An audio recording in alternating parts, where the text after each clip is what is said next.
Daily staff, প্রথম আলো, CPX, এই তিনটা হচ্ছে স্বৈরাচারের দালাল। এদেরকে যেখানে পাবো সেখানে নির্মূল করব। এরা যতদিন বাংলাদেশে আছে বাংলাদেশ সুষ্ঠু থাকবে না।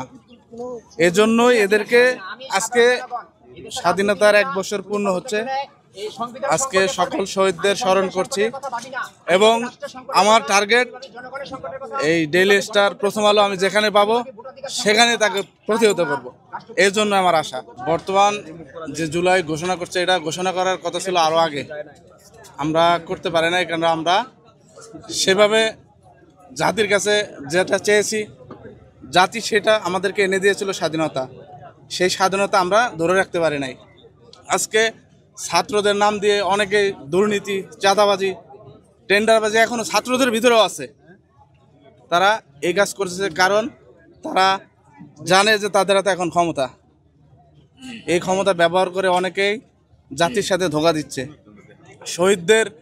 অনেক শহীদদের আমি মোবাইলে দেখি, অনেক শহীদদের কিন্তু এখনো খোঁজ নেওয়া হয় না।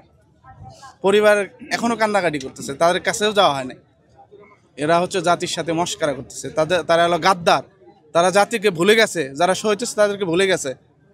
এজন্যই শহীদদের আজকে আমরা স্মরণ করি, শুধু নামেই স্মরণ করি, কামে না। আজকে এখনো দেখেন, এখনো কোনো কিছু 5 আগস্ট বেলা 11টা বাজে, কোনো নাই, গান বাজনা বাজাইতেছে।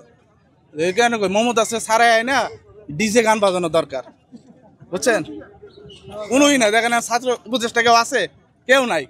এখন ওই যে গান বাজবে আর ওই যে আত্মার মাত্রা কামনা করবে, ওটা ডিজে গান। মমতা আছে সারাই না, ডিজে গান বাজানো দরকার, বুঝছেন? আর যে ওয়াকার, চক্ষু, তারপরে আসিফ নজরুল তো একটা কথা বলছে যে আমি যদি ক্ষমতায় যাই, ক্ষমতায় গেলে আমার মনটা উজাড় করে কাজ করব। হে কি করতেছে?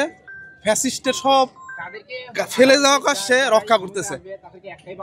মানুষ ফাঁসির আদেশ হয়ে গেছে, তাদেরকে ছেড়ে দিছে।